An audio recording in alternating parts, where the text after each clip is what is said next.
Good morning. Welcome to Tiempo. My name is Miguel Perez. And I'm Anna CARBONELL. And on today's program, Anna is going to be talking to Raul Julia, the star of 9. That's right. We talked a little bit and we found out that the man is a real dynamo, has real commitments to the Hispanic theater and the Hispanic community. And I'll tell you something, Miguel, having made it in the industry is tough. It's tough getting jobs these days, and especially that field. I know.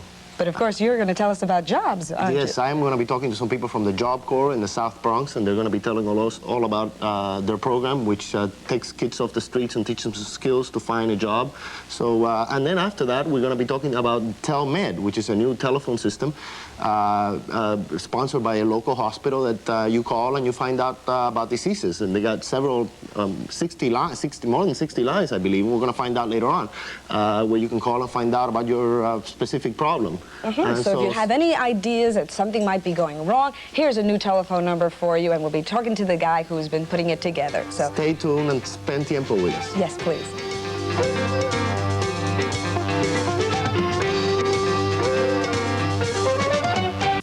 You know, we're so excited about some of the things we're planning for the morning show that I can hardly wait for you to see. Regis, hey, Cindy. look at this. Every day we have all these features. We have looking good, living better, health, soap news, contests. But Cindy, that's exactly what I was trying to tell everybody. Well, that's just great. Then don't forget to tell them about the celebrity interviews and the sports and the news and cooking segments. Cindy, with you around, how could we forget? The Morning Show with Regis Philbin and Cindy Garvey, starting Monday at 9 on Channel 7. At Channel 7, we're making your dreams come true. Starting Monday at 10:30, right after the morning show. The betting is on at the Festival Game Show in Gotham. I watch the show too often and see too many people win a lot of money. So what are you waiting on? Go for broke. I'm going all the way that it's lower. All right, let's get it back. You can't lose when the deck's stacked for fun. Are you happy? Yes, very happy. So get set for a sure bet. It's Card Sharks, premiering Monday right after the morning show at 10:30 on Channel 7. Hi, this is Sugar Ray Leonard. Let's not pull any punches. We've got a problem on our highways today. It's drunken drivers, particularly young adults. They're involved in 4 out of 10 alcohol-related car accidents. It's ruining a lot of young lives. That's why New York State is determined to enforce its tough drinking and driving laws. If you're caught, you could lose your license, get a fine, or even go to jail. And chances are greater than ever, you will get caught. Don't risk it. Let's stop DWI. Take that. That's right. You're going to see me whoop Floyd Patterson in the flesh at the Felt Forum Thursday, April 14th at an all-star amateur boxing benefit hosted by the New York City firefighters. Your donation will help support the New York Hospital Burn Center, a modern 24-hour treatment facility with a life-saving skin bank. Through the dedication of the city's firefighters, severely burned victims can now get the most advanced treatment available. So come on down for a great show and for a very important cause, and see me knock him out.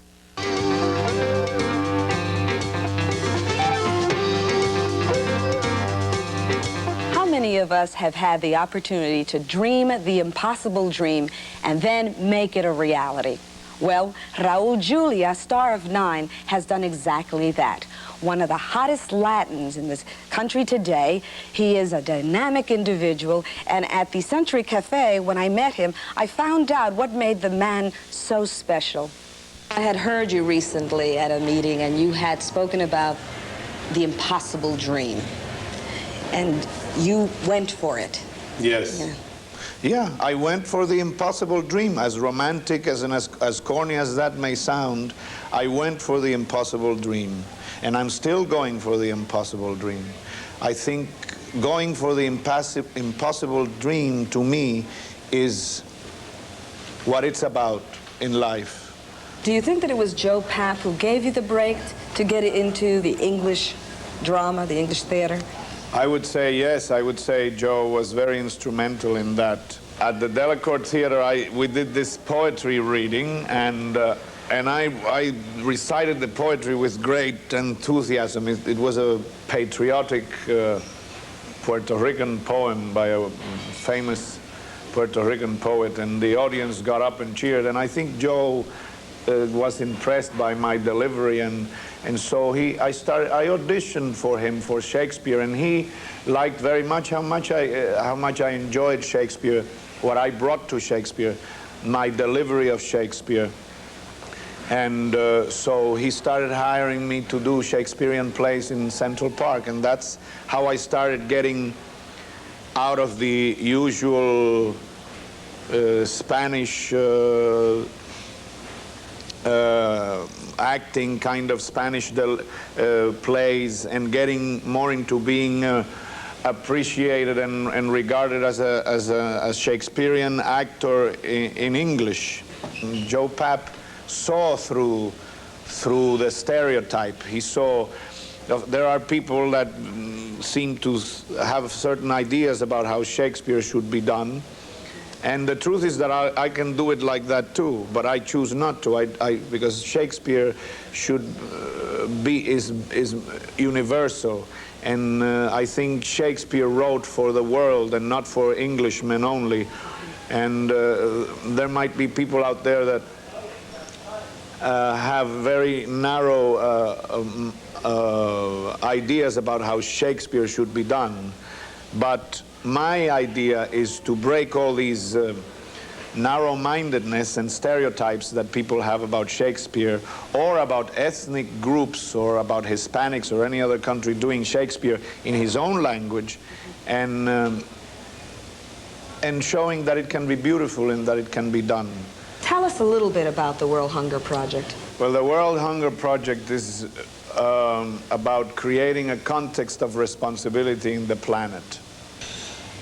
A context that says, let's end starvation in the planet by the end of the century and make this impossible dream come true. Make it an idea whose time has come. Like Victor Hugo said, all the forces in the world are not as powerful as an idea whose time has come. When something is an idea, something's coming is an idea whose time has come, nothing can stop it.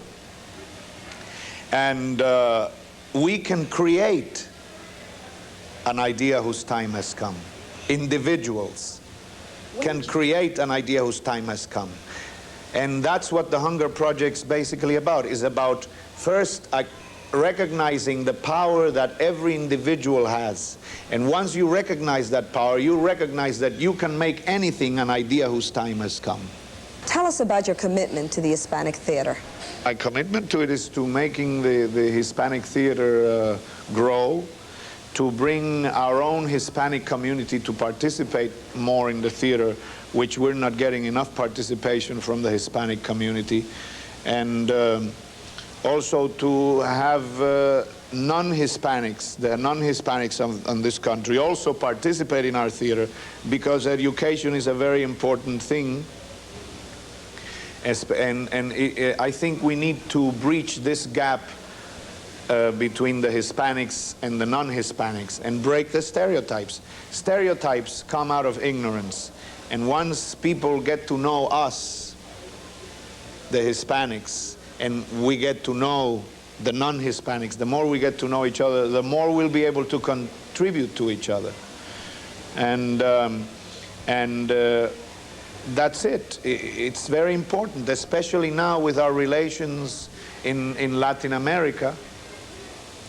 What's happening in Latin America is definitely a result of ignorance on the part of the United States about Latin America, and it's a pity. It's arrogance, ignorance, and it needs to be fixed. And it's not fixed by being a cowboy or by saying, well, we gotta end this stuff here by, you know, don't worry, we'll give you more arms and we're gonna give you power and we'll take care of you because we are the cowboys of America, you know. We'll take care of those Latins down there. Russia is not gonna get them. That's not the way. You gotta treat people with respect and not arrogance. And it's an insult. It's an insult that there's so much ignorance in this country about Latin America. Once the ignorance is dissipated, I'll tell you the relationships will sure grow, and we will be able to contribute to each other. And I tell you something, the Latin Americans know much more about this country than this country knows about the Latin Americans. And it's the same thing with Russia. The Russians know much more about the United States than we know about Russia. There are only a few experts in the universities here in the United States that know a sizable that have a sizable knowledge about Russia. Everybody else is ignorant and believes all the cliches and general propaganda about the Russians. The same thing with the Latin Americans. And until we educate ourselves about that, nothing is going to change, and we may have a major war because of our ignorance. And that goes for the government that is representing us now. The cowboy days are over. We have to be human beings and stop being arrogant and understand Latin America and say, yes, we have made mistakes. How many times do we acknowledge the mistakes that this country has made against Latin America? The support of dictators for years and years, supporting dictators, the murders, the genocide that has gone on there, the corporations that have enslaved the lower class people and the Indians and everything. Why don't we acknowledge those mistakes first and say, okay, we've made mistakes, now let's talk. We respect you. But we're not going to fix it by sending arms and saying, you know, we are capitalists and you are communists and that's it, black and white. It's not like that. There's human people there, very talented human beings with great souls and great resources. It doesn't mean that we don't have to be responsible ourselves. We have to take responsibility too, but the United States has to be less arrogant and more human and more understanding of Latin America instead of solving everything with guns. I mean, it's not all bad. I mean, I am complaining because I want to see it. I want to see all those problems that we have in the world go away. But we have our good moments too. We're great. Basically, underneath all that, we're wonderful human beings. We're human beings, and the bottom line is that we really love each other, but we still haven't learned how to say it to each other. Next, jobs for our youth.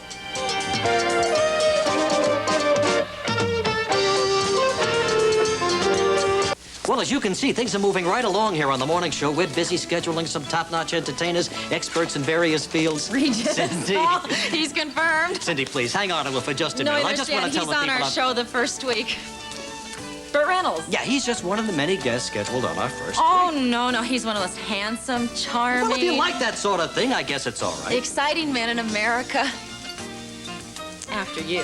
The Morning Show with Regis Philbin and Cindy Garvey, starting Monday at 9 on Channel 7. Last year in this country, 100,000 babies were born mentally retarded. 50,000 didn't have to be. Retardation can be prevented.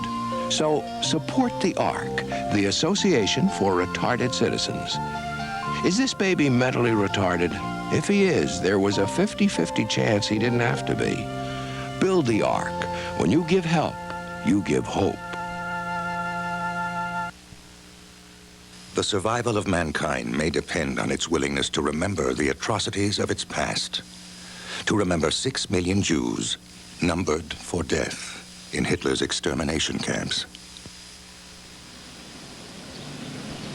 And so, adjoining the mall of our nation's capital, the United States Holocaust Memorial Museum will be created. Call this number. Help build this unique commitment to mankind's future. Remember. This is the connection you've been waiting for. Turn on WPLJ for the best rock, the best jocks, the best music mix, with more of your favorites.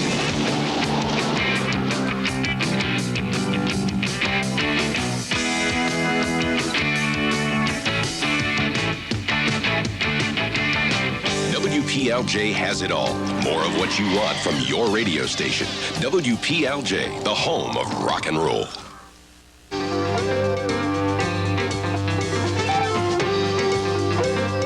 With unemployment in New York City at almost 10%, the need for training our youth for job programs is more important than ever.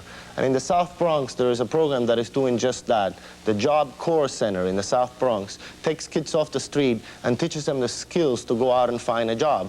And with us today, we have the program director, Marta Moxco, who will tell us all about how it works, and a young man whose future looked bleak until he found out about the program. Welcome. Thank you. Misael, growing up in the South Bronx was a rough experience for you. You were a gang member indeed. for a while. Indeed. And before we go on, before we talk about the center, why don't you tell us a little bit about what it was like before you found out about the center? Apparently, 6 months before I joined the center, I was enrolled in a youth gang where in the South Bronx and Clay Avenue, we were establishing a community, a community group where we try to help the community and help each other. And it got out of hand because we have other youth gangs that are negative, very negative, and try to break us down, you know, try to tell us that we can't help the people or help the community or help ourselves. So we just found out about Job Corps, and only 2 of us from the youth gang. What's the name of the gang? The Masterminds. And were you involved in what was happening with this gang? My position was the president of the 2nd Division. And the section where we were at was quite different from the other divisions. We were trying to help the community and help ourselves. Other gang members were negative in themselves and in the aspect of life. They wouldn't understand how to deal with themselves, actually, or with their family or friends. So they would be negative. So I found out about Job Corps. How did you find out about it? It was a methadone place once, a program where they have, you know, handicapped somehow people there, and they renewed it to a Job Corps. So I was looking for employment there, and since I wasn't a licensed carpenter, I couldn't get a job there. You wanted to be a carpenter? Actually, yes, there at the center. So they wouldn't, you know, it wouldn't be able to happen, but I got an application for the Job Corps to be a trainee there. How long did it take for the training? Apparently it took a year and 6 or 7 months for me to really get the features of the trade together. And what happened after you graduated? Well, I was placed in a college, the District Council of Carpenters on 26th Street, in the union, and at a job, an apprentice. And you're a carpenter now? Yes, indeed. And you're making, I hear, more than $11 an hour nowadays? True. Yes. That's wonderful. That's really... let me go to Marta for a second. Tell me a little bit about the program. Where do you get the money, and how does it work? Well, fundamentally, the mission of Job Corps is to take young people between the age of 16 and 21 who are out of school and out of work, and to give them the necessary skills and training so that they could find and keep a job and to improve the quality of their lives. Job Corps is primarily funded through the United States Department of Labor. The South Bronx Job Corps Center in particular is in contract with the AFCO Management Services Division. There are basically 106 Job Corps centers throughout the nation, and some of which are operated by the government and others that are operated for the Department of Labor. I understand by private industry has a major involvement in this. How does that work? Yes. Well, the private industry would get involved. First, there's a request for proposals released by the United States Department of Labor, and through a bidding process, a contract is awarded. In this case, AFCO, International Services Division, that was their name at the time, in 1980, bid it successfully. Where do these kids come from? Well, any youngster between the age of 16 and 21 that meets the Federal Department of Labor requirements, which is an educational and economic requirement. Does he have to live in that area in South Bronx? At our center, yes. Actually, initially, students that came to our center were directly recruited from the Bronx. Very recently, we've opened up beyond the Bronx, but first priority is the Bronx borough. What sort of trades are taught there? Well, we offer services in major appliance repair, which is the repair of large appliances, mechanical repairs, as well as electrical appliances such as refrigerators, air conditioning, etc. We also offer the clerical areas of bookkeeping, typing, and stenography. excuse me. We also offer hotel services, which is an emphasis on front desk operations and reservations. Is there a fee for all this? Do they pay anything, the students? No, this is free to the students. Right. The students are provided with room and board. They're also provided with a stipend.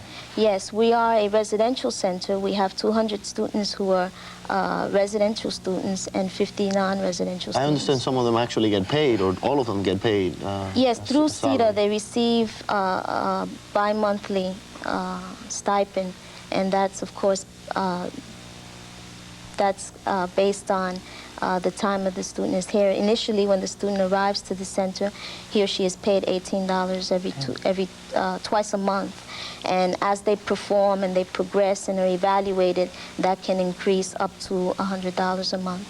And once they're done with the program, do you have a college training program or a job training program or a placement program where you place the students? Yes, we do. We place our students. We have advanced career training programs through the network of Job Corps. Very recently, we've placed students in the National Maritime Union program out in San Francisco, and that is an advanced culinary arts program, food services program. We also have students who we've placed in colleges or in a job or other institutional kinds of training. How have you gone back to the community? What are you doing now for the kids that were like you, or you were like them a few years ago now? What do you see in them and what do you try to teach them? I quite don't see any of them. I don't see anybody from the division there. Well, I think we all have reason to be proud of you because you serve as an example, as a role model for all these kids and what they can be. So I thank you both for being with us. And we'll turn to Anna now. Next, health tips by phone.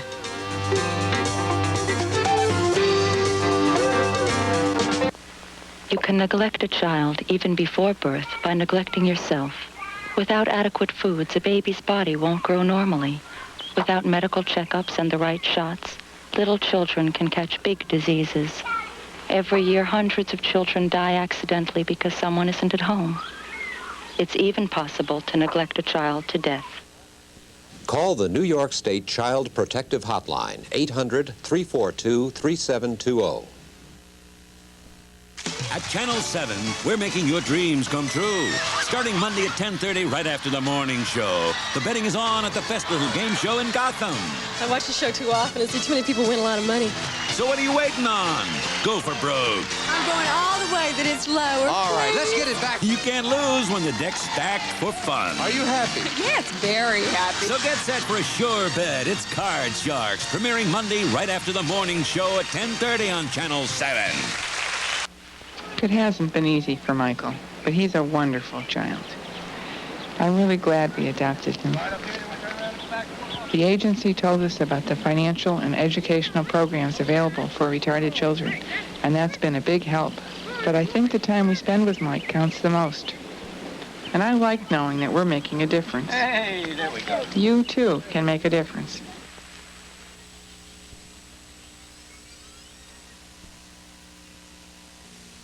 Mental illness, a time of loneliness and uncertainty. You can provide the comfort and security of home to a person emerging from the world of mental illness. In exchange, you'll receive a monthly payment and ongoing assistance. Call now and be a family care provider. All you need is the desire to take care of someone who really needs you. Give someone the chance to come home. In case of a medical emergency, the first thing most of us do is reach for the phone. But there is a phone system where we can learn about problems before they become emergencies. Welcome Spencer Albert, Director of the Community Relations Center at Lenox Hill Hospital. Hi, how are you? Thank you for having us here. Please tell us what TELMED is all about. How does it work? Well, TELMED, very simply put, is an opportunity to get health information on a wide variety of subjects merely by picking up the phone and along with a little directory of subjects which Lenox Hill Hospital distributes, and getting a 3 to 5 minute tape which tells all about that particular subject. Lots of times people don't have the opportunity, the occasion to find out about something that's very important to them.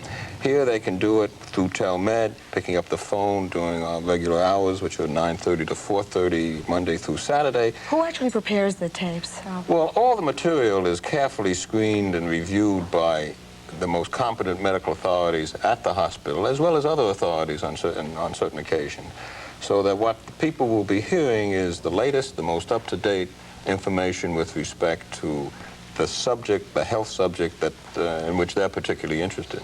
How long is the tape? Does it give symptoms that they can perhaps consult a doctor? Well, we're very careful not to do anything that resembles diagnosis and treatment. That would not be appropriate. But the tapes run from about 3 to 5 minutes, and they give a rather thorough explanation of that particular subject. The nice thing about it, of course, is that if you miss something or you're distracted, you can call again and get the same thing all over again. Oh, that's terrific. But what about the old saying that a little knowledge could be a little dangerous? I mean, I know myself, if I have a little, something that's bothering me and I call someone and they tell me, well, it could be, do they actually say that it could be something?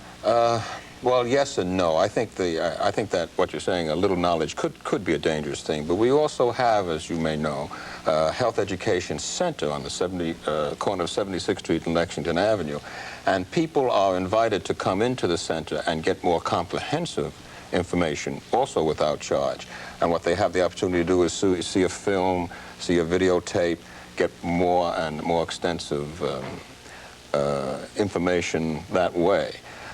We have had, and we've been doing it for half a dozen years now, we have never really had any indication that the information we provide is not sufficient for satisfying the needs of the people who call, because we get thousands and thousands of calls every month. How many tapes do you have? Well, we have a basic library of about 300. We have special... Which is the most popular? The most sought after. The most sought after are subjects having to do with sexuality. Male sexuality, female sexuality, and related subjects. And that's because we feel that there's anonymity here. If you have a question, in our society, there's a lot of uncomfortableness about talking about sex and sexuality. You can do it, and find out accurate information about, in cases of sexual performance, what is normal, what is not normal, and most things are normal. So that happens to be very, very popular. We're running out of time, but I'd like to ask one quick question, if I can. What about the possibility of the tapes in Spanish in the future? Well, we certainly hope so. We certainly hope there will be something like that, because there is obviously a tremendous need for it. But there are a lot of dollars involved in that kind of thing. Well, we wish you good luck. Thanks a lot for being with us today. Well, thank you for having us here. We'll be back next week with more Tiempo for you. Yes. Join us.